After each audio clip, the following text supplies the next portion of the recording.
la la la la la la. Sorry, what you were saying? I was, I was saying. All right, Mum. Right, there we are. I was saying as soon as you're up. You know that period back then, and what was the period, or what were the albums that we say you weren't writing for yourself, you were writing for other people's expectations? Of the 26 albums I've made, I think there were 2 when I really wasn't involved. And that was Tonight Never Let Me Down. The 2 follow-ups to Let's Dance. Which was probably that period, biggest... yeah, it was my Phil Collins years. Yeah. I tell you, that's not... Let me just explain that a little further. I don't want to get into some deep shit here. It's okay, he hasn't got any fans left. Oh. No, I don't like getting in those places. No, I know. That's terribly unfair. No, there was a period when I was performing in front of these huge stadium crowds at that time, and I was looking, and I'm thinking, what are these people doing here? Why have they come to see me? They should be seeing Phil Collins. They were definitely Phil Collins type audiences, you know. And then that came back at me, and I thought, what am I doing here? I should be playing to people who don't look like they've come to see Phil Collins. That's what I'd been used to up until that point, you know. Well, I don't know the guy, a certain but kind of stadium rock, then. It's a certain kind of mainstream feel that I'm not comfortable in. I'm just not comfortable in it, you know. And did you think that your earlier fans felt betrayed because of that period? They felt like this wasn't... They had to throw away an awful lot of silly-looking clothes and makeup and buy some really bad clothes and makeup. You had some great looks. I'm not disappointed now because you look fantastic, but I'm hoping that underneath there somewhere there's like a lightning flash painted on or something. I'll tell you what I did do. My concession to Ziggy... What did you kill Ziggy? Well, why did you kill Ziggy? What did you kill Ziggy? You don't understand, there was a war on. Your mother and I, we tried to protect you from all this, but... Well, if you must know, your sister ran away. What did you kill Ziggy? It was hard for all of us. It was hard for the country, damn it. Sorry. You know, I did actually have a dream once where you were my father. Oh. Please don't share this with me. Well, it's okay, because you were stunned, but you were fair. Welcome back, David Bowie, sitting on some strange beach side back of you in Burbank, Los Angeles. We were talking about films and filmmaking. One of the people I presume you would have liked to have worked with would have been Piero Pasolini. Would I? Yes. You have turned 40 now, but yeah. still you look 20 in your latest video. Why is that? Okay, so do I dare repeat that?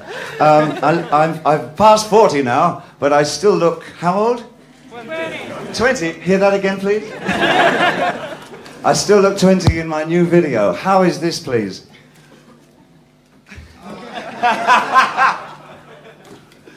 I think that's a very flattering remark, and I'm not quite sure how to reply to that one. I'll think about that. Well, when Alexandria gets old enough to walk up to Daddy and say, "Yo, Daddy, what do you do?" Yes. What do you tell her? So ask your mother. That one moment was it seeing Little Richard that decided this is the It was life seeing for me, Ernest lads. Luft, actually. Seeing I went Ernest along to Luft the with church that. and I saw him singing along there, and I thought, oh, that's what... But there were weird notes in that, and there were other things on the radio that really committed me to the idea of music, because it was the pieces of music that didn't... They kind of broke my expectations. I remember also in those days there was Holst's Planet Suite got played a lot, especially Mars. As the do, and those notes were so weird. It didn't follow anything that I knew, you know. And songs like that and pieces of music where the notes didn't go the right way really got me, like Tubby the Tuba. Remember Tubby the Tuba? Yeah, Sparky and the Magic Piano. No, that had a regular, that was a kind of a... Sorry, I mentioned that. Right. No, not Sparky the Piano. Tubby the Tuba. Well, that one.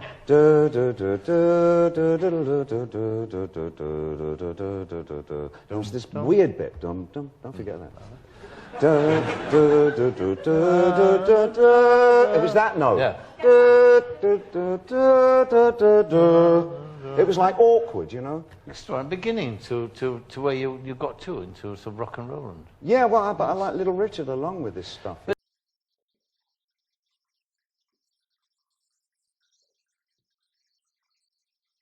I was also surprised to find out you're a big fan of Frank Sinatra. I'm not sure about that. That's sort of I'm going to say, he's good, isn't he? But he's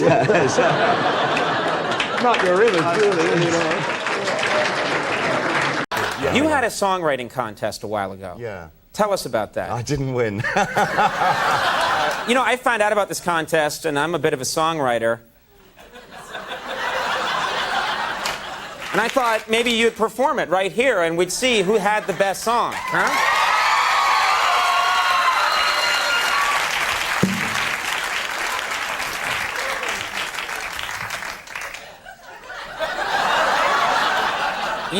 You don't mind, do you? Okay, here we go. It's in G. You like G, huh? I love G. Okay. I live for G. Here we go. I'll get you in the mood.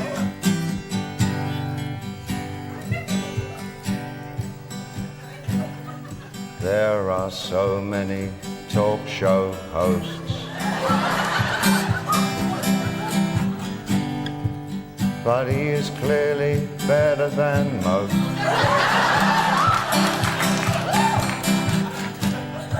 He's a handsome man, but I'm not lying. It should be and. And I'm not lying. His wonderful name is Conan O'Brien. Hold on. Get to the good part here. Here's the good part. Ground control. How about, huh? You've bust your G-string.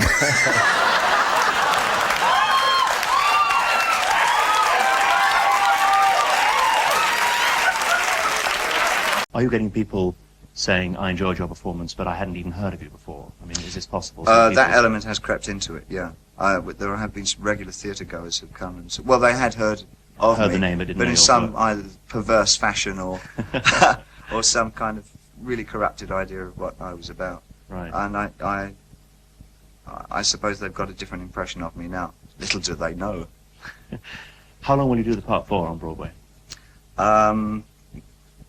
2 hours. Then I got it. How many 2 hours will you do? You see, what's the right place to choose Cologne to do I your could only actually concert? go around and sell the album right now, couldn't I? Yes, but it's very successful already commercially. Unbelievable. The most extraordinary thing about Barry that I'll never forget is that he would talk with me. Rather, Barry would talk at me for hours. I never understood a word he ever said. It was ages before I realized, in fact, that he was using words. It was just this long drone, which, like sausage meat, was cut off every few with an intake of breath.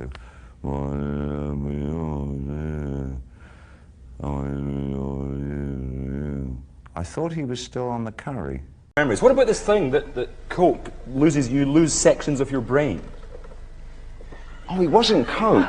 I thought it was Coca-Cola. You were just going off and you farted. No, it was just the food I was eating. That's all it was. Oh, I've misinterpreted. Drugs weren't in it. I've misinterpreted entirely. I'm terribly sorry. I had a David. calcium fix, a lot of milk. I was doing a lot of milk.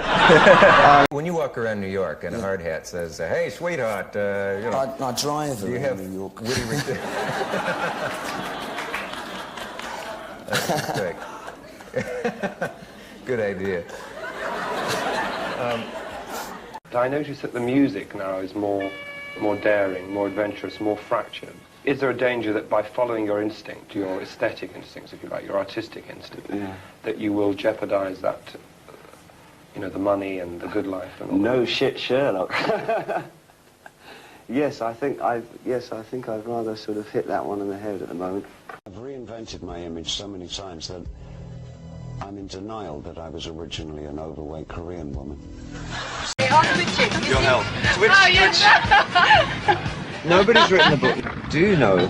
Make way, make way. 我爱你，玫瑰玫瑰最艳丽，春夏开在枝头上。嘿，玫瑰玫瑰，嘿，我爱你。 God, I've been waiting for somebody to sing that. English version is Rose, Rose, I love you. listening to the radio, droning on in the background, and it said, "And we have important news that David Bowie is about to retire, and we'll be talking to find out all about that with him when we talk to him." And I thought, "Oh, it sounds a bit unlikely." Yeah, I know. That was a bit strong. Yes. I couldn't believe that. Yes. I could believe it because I know what paper it was in. But what paper was it in? It was a Mirror, I think. Could be the other one. It was the Mirror. It was 2 paragraphs. In 2 paragraphs, they got 3 things wrong, which was incredible. They said that I was. They said I was. What I said. There was a press conference I did in New York, and I said something. Said, "Is it the last tour or something like that?" And I said, "Well, I might be diversifying my career." Or they say an invasive answer, right? So I just gave an invasive answer. No way and nowhere did I say that this is the final tour. So that's number one. Second one was I said, I'll be taking out costumes, lights, theatrical sets, and floss. Joke, you know, mild joke. Yeah. So in the paper it says he's taking out costumes and sex. Oh, right. So sex, right. So we got sex in there. And then we get rotting teeth. They look fun to me. I thought they looked very good to me too. Yes. Well, so my vanity was badly hit when I heard about crooked teeth. Yeah. Rotting, no. No. Rotting sex. Yes. Maybe. So David Bowie takes rotting sex out on the road. So he's giving up. He's retiring. He's not having any more rotting sex. Is the actual story. Right. So it just shows you. You know, just goes to show you. You can't believe anything you read in the papers. You can't. And it really. I know. It really. It's such a disappointment to me. Mm. Well, I'm glad we sorted that out. Yeah, so am I. Yeah, I mean, I was thinking, I might get there and you might have already retired or something. Yeah, or my teeth might have dropped out, everything. Who knows, yes, there might have been a bit of rotting sex on the floor, and that's him. Nothing worse than rotting sex on the floor. Now, next morning's horrible. You seem to be one of the few singers still going that evokes a great Still going? No, I haven't finished yet. Who evokes a great response. You have a son, though, that's about my age. Good Lord, are you really? Why haven't you got a job yet? Is that what you're like? I was thinking, what is it like for David Bowie to discipline, you know, like your son in his sort of rebel stage when he comes down, and what sort of disciplinary can you be given your past? You know, we went to, when he was around 12, where we were living, the town, Johnny Rotten came in with Pill. Pill had just been formed, you know, and my son said, I really want to go and see them, Dad. Can we go and see them? I said, yeah, sure, I'll take you down. He said, oh, fantastic. So the night rolls around. And he says, OK, I'm just going to get ready. And he goes upstairs, and he comes back down, and he's got, like, green and red hair and everything. And I'm just about to say, if you think I'm going out with you... And he's like, yeah. Yeah, Dad, what? What are you going to say? Yeah, what are you going to do? Start whipping out the photo album of you. Yeah, it's a bit like... Bowie, secrets. Sometimes... when I'm at a McDonald's, I wait until nobody's looking, and then I stick my hand inside the straw dispenser and touch all the straws. Now, knowing that as influential as you are, there I got it out this time, and knowing, I mean, you've influenced a lot of people, and I'm interested to know of some of the people that have influenced... Oh, have you seen our jelly bean? Get right in there. That's really great. Brilliant. I've never been on a show where they gave sunglasses away. That's really good. See, now, if any other guest had ever bothered to dig to the bottom of the... Even I didn't know they were there. Amazing how these fit exactly, isn't it? What are the odds? What are the odds? But knowing how much you influence other people, I'm interested to know who influences you. Now, explain to me who the name Florence Foster... Florence Foster Jenkins. Yeah. Wow! I'll stop now, go on. What happened really, Carlos Alomar, my rhythm guitarist, had a riff that I'd been using for foot stomping, the old rock and roll. Everybody young and old learns how to rock and roll. And we sort of said, let's take that riff and then write something over it. Right. It was Carlos's riff. And then John was playing, and he kept on coming up with, I'll give you the guitar. Like that. And said, oh, yeah, right. This is John Lennon saying aim. And I'll put an F in front of it, and that was it, really. That was me talking backwards. Wasn't that a good one? happens. How are you? Good. How are you? Very well indeed. All right. So I'm just thrilled as it can be to have you here. Just cat's whiskers, is it? Is that? Thrilled as a cat's whiskers. I've never said it before, but I'll say it. I'm sorry. I was just trying to help out. No, it's a good one. It's the only expression I know. Is that really an I expression? use it for everything. Cat's whiskers? Yeah. If I'm depressed, I feel like the cat's whiskers. Or, And can you say it if you're happy too? I feel like, Hey, I feel like the cat's whiskers. Oh. Well, Now, studio album 26. Do you still get nervous all these years later, all these albums later, when you release a new album? Do you know the funniest thing, actually, is if I really, really like an album, I really get very nervous about it. You kind of get protective about, you know. I guess I kind of know if an album's good or not very good, because if it's not very good, I don't really give a monkeys. But the last few, I'm happy to say, I've been dreading their release. That's kind of perverse. It was Noddy's birthday last Saturday. Was it? Yeah. It's a lovely switch, but back to you. I'm older than Noddy. Are you older than Noddy? Yeah. Not as old as Biggie is. Because you can tell. He's a bit more mature, He'd already been around when Noddy was born. Yeah, he's been around. Biggie's been around the block. He's got that look in his eyes. Yeah, around the wooden block. Yeah. Yeah. Are you going back to touring now? Are you going to do some touring or what? Touring's a bit like sort of a musical version of Bill Murray's Groundhog Day. I really not. You kind of... I never thought of it that way. It's a laughing cameraman. But you wake up and you look at... You're in Düsseldorf or somewhere in Germany, and you've got the remains of a cheeseburger that you started eating in Boston with you.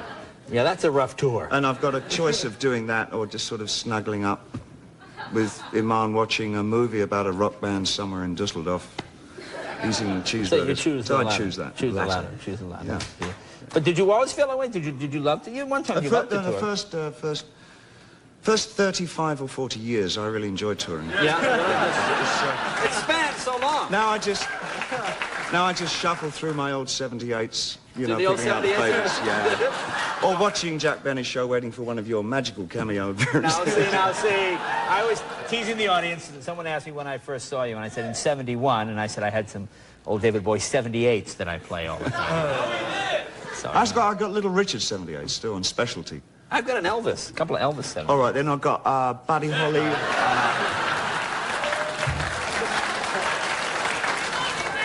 I just want you folks to see this. Can you get a good close-up of that?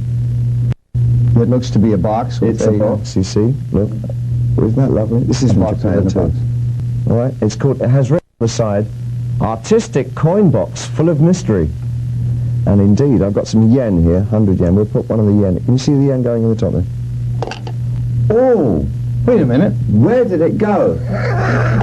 Oh, another. How much more can it take? Well, I'll tell you for a fact, it can take up to 90 coins. And look, isn't that great? Who are you? Life is too short for questions. Well, what are you? I can see you're trying to invent something. Who are you? Better yet, explain yourself. I can't explain myself, I'm afraid, because I'm not myself, you see. Anyway, explanations take such a dreadful time. I can explain you. Well, oh, shit, you didn't turn the right page. I'm sorry.